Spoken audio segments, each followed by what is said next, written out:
Tony Blair having any role in governing or administering Gaza is the same kind of tired, racist, colonialist nonsense that led to the creation of Israel in the first place. Because in the early 20th century, the mandates were premised on the idea that, oh, these Arabs all over the Middle East, they don't know how to govern themselves, so we, the British and the French, will go in and we'll bring them to the point of democracy. Of course, this wasn't actually what they wanted to do, and they just manipulated each context to create political systems that were going to be benevolent or supportive of Western imperial power. And in the case of Palestine, rather than attempting to create some good society for the Palestinians, they wrote in the Balfour Declaration and therefore guaranteed the creation of a Jewish homeland, something that directly contradicted the wishes of the Palestinian people. Palestinians know how to govern themselves.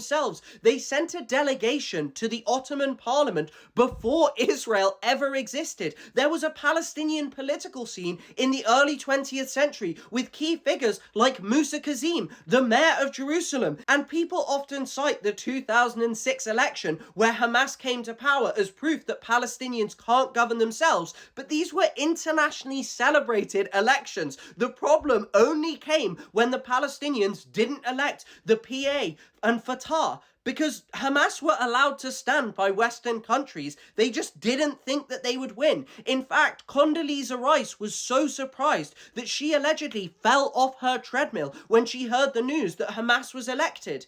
And so this idea that Palestinians need to be governed by Tony Blair or any other war criminal leader from a Western nation is farcical. Palestinians understand democracy. The problem for Palestinians is that they have a genocidal settler colony who has no place for them right next to them. Israel. Israel are the ones who regularly say that they don't want a two-state solution. Israel are the ones who regularly elect genocidal politicians who revel in the torture and extermination of Palestinians, who refuse any equitable solution.